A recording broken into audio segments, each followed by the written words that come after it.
Electrostatics का बहुत ही आसान क्वेश्चन, इतना आसान छोटा बच्चा बना सकता है। क्वेश्चन क्या है पहले समझो। फिगर नहीं था, फिगर मैंने बनाया है।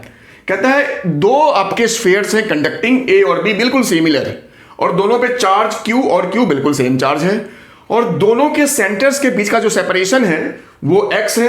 ये एक्स बहुत बड़ा है इनके साइज से, ठीक है। अब क्वेश्चन क्या कहता है कि एक थर्ड बिल्कुल आइडेंटिकल स्फीयर है अनचार्ज्ड। पहले उसको आपने ए के साथ कनेक्ट किया, यानी उसके साथ टच किया, तो आपको पता है भाई कि इसका चार्ज और इसका चार्ज जो है आपस में डिस्ट्रीब्यूट होगा। दोनों सेम है तो सेम चार्ज आएगा, तो इस पे आपका चार्ज जो है वो Q/2 हो जाएगा, इस पे भी चार्ज आपका Q/2 आ जाएगा। फिर आपने इस कनेक्शन को यहां से हटा दिया इसको, ठीक है। अब इस पे चार्ज मेरा फाइनल बचा Q/2। अब इसी स्फीयर C को हमने फिर B से कनेक्ट कर दिया या उसके साथ टच करवाया। अब इन दोनों का जो चार्ज का सम है उसका हाफ हाफ हो जाएगा दोनों पे, क्योंकि पोटेंशियल को सेम करना तो डिटेल में जाना, सिंपल है। चार्ज को ऐड करो और डिस्ट्रीब्यूट कर दो हाफ हाफ, क्योंकि सेम स्फीयर्स हैं। तो Q/2 और Q, तो ये हो जाएगा 3Q/2 दोनों मिला करके, है ना।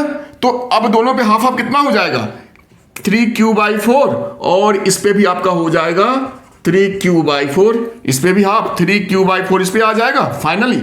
तो ये मेरा हो गया और इसको फिर हमने हटा दिया। इसकी कहानी अब खत्म। अब हमने इसको यहां से हटा ही दिया। अब हमारे पास जो स्फीयर्स ए और बी बचे उनपे फाइनल चार्ज हो गया Q/2 और 3Q/4।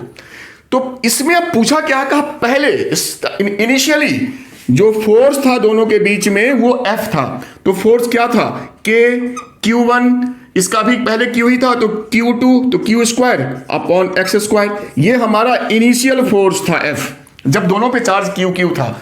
अब जो हमारा F डैश होगा अब इस कंडीशन में वो K, Q1 हो गया Q/2, Q2 हो गया 3Q/4/x²। डिस्टेंस तो वही है, तो इसको थोड़ा सा सिंप्लीफाई करो, तो ये हो गया KQ²/x²।